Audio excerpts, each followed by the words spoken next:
बिस्मिल्लाहिर्रहमानिर्रहीम। हमारा जो उन्वान था खिलाफत राशिदा का, उसको हम थोड़ा आगे लेके चलते हैं। और हमने जो है वो अबू बकर का, हज़रत उमर का और हज़रत अली का खुतबा पढ़ा था। अब हम देखते हैं तारीख़ तबलीग के अंदर हज़रत उस्मान का खुतबा।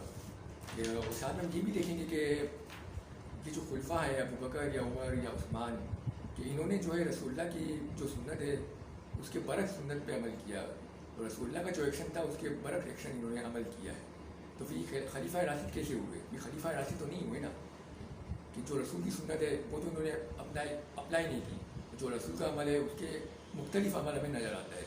अबू बकर के अंदर भी, उमर के अंदर भी, उस्मान के दौर में भी, और माविया के दौर में भी, और यजीद के भी, और उसके बाद जो बनु उमय्या बनु अब्बास के दौर के जो बादशाह हैं उनके अंदर। तो हम सब इंशाअल्लाह उसको बातों को लेकर चलेंगे आगे, आहिस्ता आहिस्ता लेके चलेंगे। फ़िलहाल हम जो है इस तकरीर के अंदर जो है हज़रत उस्मान का खुतबा पढ़ते हैं आखिरी, जो हमसे रह गया था। और हज़रत उस्मान के मुताबिक बयान करेंगे कि उन्होंने जो है सुन्नत की कैसे मुखालफत की, कैसे मुखालफत हुई उनसे, और रसूल के अमल से उनका मुख्तलिफ अमल कैसा है। तो इस हवाले से हम देखते हैं हज़रत उस्मान का खुतबा हम देखते हैं, जो हम तारीख़ तबलीग जो है हमारे पास उससे हम लेते हैं। और तारीख़ तबलीग के अंदर जो है हमारे पास जो है जामे ये नफीस बुक एजेंसी की है, और जिसका सफ़ा नंबर है 539 और 540। यहाँ जो है एक खुतबा है हज़रत उस्मान का, कि हम पूरा खुतबा तो नहीं पढ़ेंगे क्योंकि वहाँ पे इतना टाइम नहीं होता है, वरना हम पूरी रिवायत पढ़ेंगे। मतलब हम जो है कुछ पढ़ेंगे बातें, कुछ बातें नहीं बयान करेंगे। यहाँ पे जो है उन्हें बयान किया है हज़रत गलबा की उतबा की रिवायत है कि हज़रत उस्मान की खिलाफत की बैयत देने के बाद ये खुतबा उन्होंने इरशाद फरमाया, अम्मा बाद मुझ पर खिलाफत का बोझ यानी बात डाला गया है और मैंने इसे कबूल किया, मगर आगाह हो जाओ कि मैं इत्तेबा करूँगा और कोई नई बात नहीं निकालूंगा। इसके बाद उन्होंने दुनिया की कशीफ बयान की जो 540 सफ़े पर है। उसके बाद जो है हज़रत उस्मान का आखिरी खुतबा है, जो हमें बदर इब्न उस्मान के चचा जो है उनसे बयान हमें मिलता है कि हज़रत उस्मान ने जो है आखिरी खुतबा बयान किया। उसे हम पूरा नहीं पढ़ेंगे, थोड़ा सा पढ़ेंगे, बाकी खुतबा हम आपके लिए लगा देंगे ताकि आप खुद पढ़ें। हकीकत ये है कि अल्लाह बुजुर्ग वतन ने तुम्हें दुनिया इसलिए अता की है कि तुम इसके जरिए आखिरत को हासिल करो। इसने तुम्हें दुनिया इसलिए अता नहीं की कि तुम इसकी तरफ माइल हो जाओ। दुनिया फ़ानी है और आखिरत हमेशा बाकी रहेगी। तो ये पूरा खुतबा जो है 540 सफ़े पर है। तो यहाँ पे आप देखिए जो आखिरी खुतबा है उनका, और जो पहला खुतबा है उसमें भी उन्होंने बयान नहीं किया कि मैं खलीफा राशिद हूँ और मेरी खिलाफत जो खिलाफत राशिदा है। अगर वो खलीफा राशिद होते, रसूलुल्लाह ने कहा होता कि मेरे बाद 40 साल तक खिलाफत राशिदा रहेगी, और तो ज़रूर बयान करते कि मैं खलीफा राशिद हूँ और मेरी खिलाफत राशिदा है, मगर उन्होंने बयान नहीं किया। तो इसी तरीके से हम देखते हैं अब इस उन्वान के तहत खलीफा राशिद और सुन्नत रसूल की मुखालफत कि जो हमारा उन्वान है इसके तहत हम देखते हैं, और इसी उन्वान को हम आगे ले चलेंगे। आज हम हज़रत उस्मान का बयान कर रहे हैं, और बाद में जो है हमारा जनाब अबू बकर और हज़रत उमर के मुतालिक होगा, फिर उसके बाद जो है माविया के बारे में होगा, और थोड़ा सा फिर आगे चलेंगे। और यहाँ पर हम देखते हैं तारीख़ तबलीग के अंदर देखते हैं जो हमारे नफीस बुक एजेंसी की है, और हिस्सा सोया में हमारे पास, और इसका हिस्सा जो है हमारे पास सोया में, और ये 26 हिजरी का वाक़या है, और सफ़ा नंबर जो 325 है हमारे पास यहाँ पे। तो हम 325 जो है वो सफ़ा नंबर देखते हैं।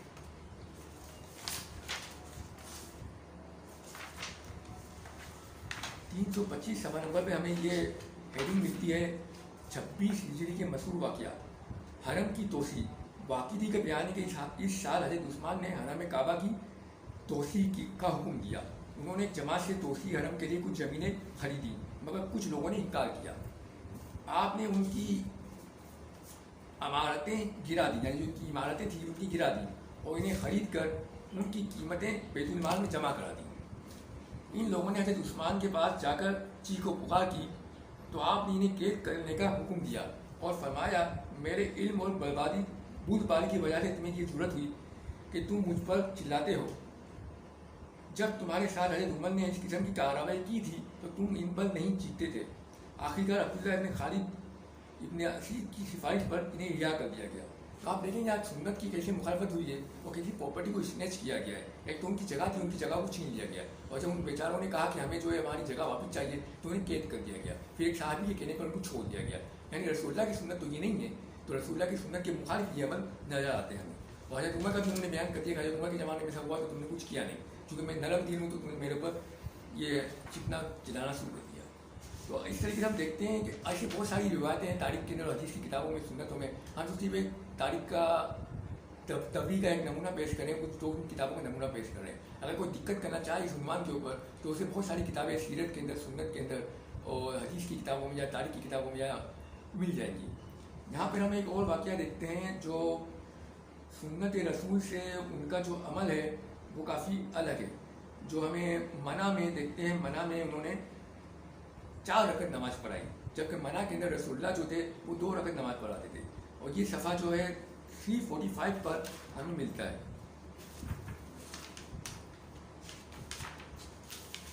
345 پر ہم آتے ہیں اسی نفیس بک ایجنسی کے اوپر، اور 346 پہ بھی ملتا ہے، لیکن 345 کا پڑھیں گے اور اسی کا حوالہ دیں گے. جس کو پڑھنا ہو باقی کتاب جو ہے خود لے کے آگے پڑھے.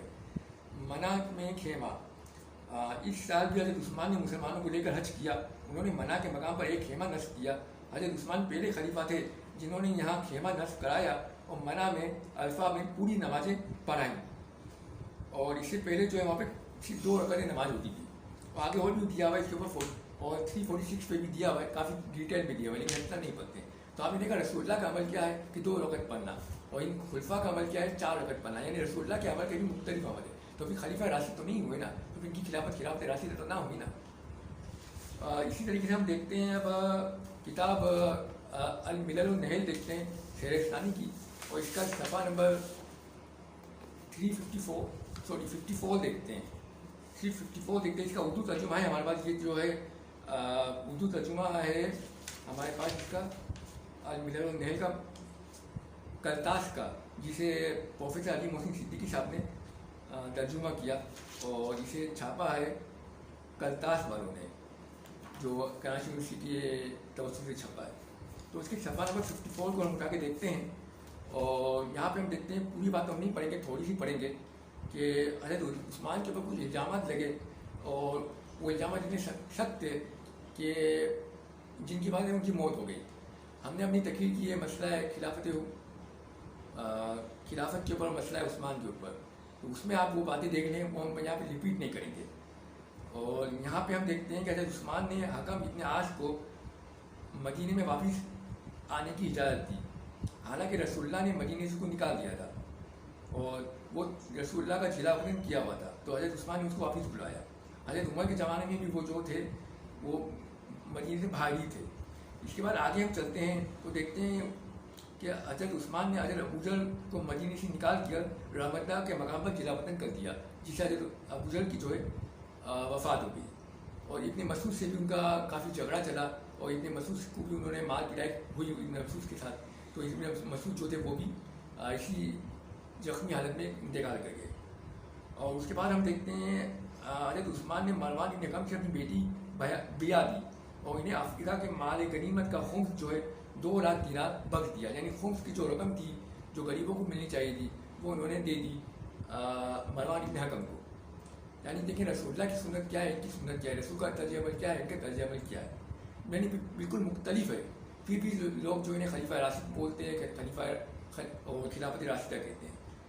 اور آگے ہم چلتے ہیں، دیکھتے ہیں عبداللہ ابن سعد ابن شرح کو، جو ان کے رضائی بھائی تھے، ان کو پناہ دی، حالانکہ رسول اللہ نے ان کا خون مباح کر دیا تھا، اور انہوں نے اس کو مصر کا والی بھی بنا دیا ساتھ میں. تو حضرت عثمان پھر آگے لکھتے ہیں، یہ آگے لکھا ہوا حضرت عثمان پر یہ الزام بھی ہے کہ انہوں نے عبداللہ ابن عامر کو بصرہ کا والی مقرر کر دیا، جہاں انہوں نے بہت سی بدعنوانیاں کی جن کے سبب لوگ ان کے خلاف ہو گئے. اور پھر آگے یہاں پہ اس پیج کے اب آخری 2 لائنوں میں لکھا ہوا ہے کہ حضرت عثمان کے عمرہ عسکر تھے، معاویہ ابن سفیان گورنر شام، سعد ابن ابی وقاص گورنر کوفہ، ان کے بعد ولید ابن عقبہ اور سعد ابن عاص عامل بصرہ تھے، اور عبداللہ ابن عامر اور عبداللہ ابن سعد. تو یہ لوگ جو تھے حضرت خاص طور پر ولید جو تھے ان کو کوفہ کا والی بنا دیا، اور ولید نے جا کے وہاں پہ نمازیں پڑھائی اور نمازوں میں شراب بھی پی. اور یہ ساری باتیں جو ہے کتاب مروت جو ہے تاریخ مسعودی میں دیا ہوا ہے، دوسری کتابوں میں دیا ہوا ہے، تاریخ تبلیغ میں بھی دیا ہوا ہے، لیکن وہ باتیں ہم نہیں پڑھیں گے. اسی طریقے سے ہم دیکھتے ہیں کہ محمد ابن ابی بکر کا جو ہے ان کا بھی تنازع ہو گیا حضرت عثمان کے ساتھ، مصر کے لوگوں کا تنازع ہو گیا، جھگڑا ہو گیا عثمان کے ساتھ. اور خود حضرت عائشہ جو تھی انہوں نے حضرت عثمان کو کہا کہ یہ کافر ہو گئے، ناصر ہو گئے ہیں، ان کو قتل کر دو. कि हमने तकरीर कर दी है पुरानी, उसमें आप जाके देख लें, हवाला भी दे दिया है। यहाँ हम बयान करना नहीं चाहते, ना हम हवाला देना चाहते हैं। और अब हम तारीख़ मसूदी देखते हैं कि तारीख़ मसूदी को अगर हम उठा के देखते हैं तो तारीख़ मसूदी के हम जिसे मुर्वज़ ज़हाब कहते हैं, और इसके सफ़ा नंबर 270 पे हम देखते हैं तो हमें वलीद के बारे में कुछ मिलता है, कि वलीद के बारे में थोड़ा सा भी मिलता है। जहाँ हेडिंग है हज़रत उस्मान के गवर्नर, हज़रत उस्मान जब खलीफा होते हैं तो आपके पास हकम इब्न आस का बेटा मरवान और बनी उमैया के दूसरे लोग पहुँच गए। हकम वो सकता जिसे सरकशी की वजह से मदीने से निकाल कर अपने करीब फटकने से भी मना कर दिया, लेकिन उस्मान के दौरे खिलाफत में बनी उमैया के जिन लोगों को गवर्नरी के ओहदे दिए गए, इनमें से वलीद इब्न अक़बा को कूफे का गवर्नर बना दिया गया। ये वो शख्स था जिसे रसूलुल्लाह ने दोजखी फरमाया था। अब्दुल्लाह इब्न सरी को मिस्र की गवर्नरी दे दी और मुआविया इब्न सुफियान को शाम का गवर्नर मुकर्रर कर दिया। तो ये बातें जो है ऐसी हैं जो हज़रत उस्मान से हुई हैं, और इसके अलावा भी बहुत सारी बातें हुई हैं हज़रत उस्मान से, जिनकी वजह से जो है उनका लोग जो उनके खिलाफ हो गए, उनका जो है इस वजह से उनका कत्ल हुआ। और इस तरीके हम 275 सफ़े पर देखते हैं हज़रत उस्मान पर तान और तरसी की इब्तिदा और इसका सबब। 35 हिजरी के अंदर 35 हिजरत के 35वें साल हज़रत उस्मान पर तान और तरसी और इल्ज़ामात की बहुतात हो गई, और इसका सबब इससे सर्जद होने वाले कुछ आफ़ाल को बताया गया है कि कुछ उन्होंने ऐसे आमाल किए। इसकी इब्तिदा वाक़यात से हुई है जो आप के और अब्दुल्ला के माबैन पेश आए और आपसे हिजरी के इनहराफ और बेजारी का सबब बने। इन्हीं में से वो वाक़यात हैं जो अम्मार इब्न यासिर के लिए झगड़े, फसाद और हर्ब और ज़रब का सबब बने, और आपसे बनी मखजूम की बेजारी और इनहराफ का सबब भी ठहरे। इस किताब में मुर्वज़ ज़हाब में और भी हज़रत उस्मान के बारे में दिया हुआ है कि उनसे क्या क्या गलतियाँ हुई हैं, और तबरी में भी दिया हुआ है, दूसरी किताबों में भी दिया हुआ है कि जिसकी वजह से जो है वो उनका कत्ल हो गया। तो इस तरीके से अगर हम एक रिवायत और देखते हैं, अगर जो तारीख़ खुलफा में, कि जब उस्मान वो सकते जिन्होंने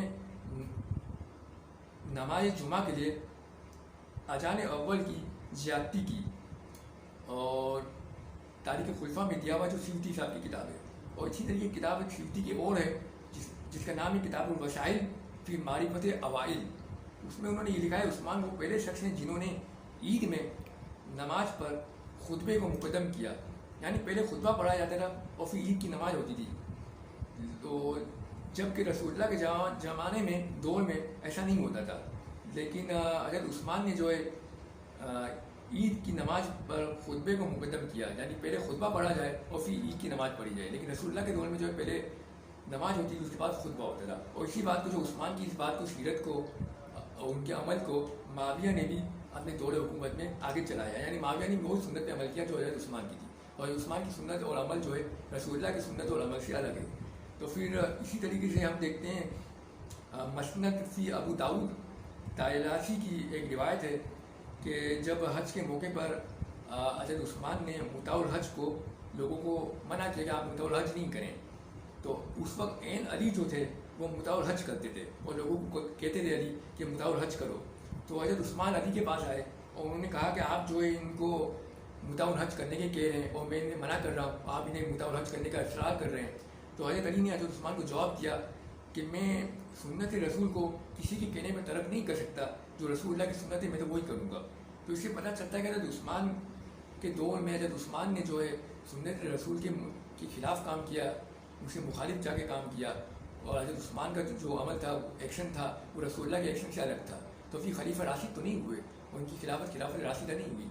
इसी तरीके से अबू बकर का हम देखेंगे आगे कि उनका भी यही हमें नज़र आता है कि उनकी भी सुन्नत और उनका भी तरीका अमल जो है रसूलुल्लाह के तरीके अमल से अलग है। और हज़रत उमर का भी हम देखेंगे इंशाअल्लाह कि हज़रत उमर का भी सुन्नत का तरीका जो है रसूलुल्लाह की सुन्नत से अलग है और अमल अलग है रसूलुल्लाह से। और मुआविया का भी जो है वो रसूल की सुन्नत से अमल अलग है और रसूल के एक्शन से मुआविया का एक्शन अलग है। और इसी तरीके मुआविया के बाद आप देख लें यजीद देख लें, उनके बेटा देख लें, मरवान देख लें, वलीद देख लें, तमाम के अगर हम आमाल देखेंगे, ज़्यादा नहीं देखेंगे, मुख्तसर देखेंगे क्योंकि हमारा टाइम बहुत कम होता है, हम बहुत जल्दी कुछ समझ करेंगे इस टॉपिक को इंशाअल्लाह। तो हम ये देखते हैं कि तमाम के अमाल जो है तमाम खुलफा के, चाहे वो अव्वल खुलफा हो या बनी उमैया के हो, बनी अब्बास के हो, इनकी सुन्नतें जो है रसूलुल्लाह की सुन्नत से अलग है, इनका एक्शन जो है रसूलुल्लाह की सुन्नत से अलग है। तो जब इनका एक्शन जो है रसूलुल्लाह की सुन्नत से अलग है और इनका अमल जो है रसूलुल्लाह की सुन्नत से अलग है, अबू बकर का, उमर का, उस्मान का, तो फिर इनको खलीफा राशिद क्यों कहते हैं और इनकी खिलाफ राशिदा क्यों कहते हैं?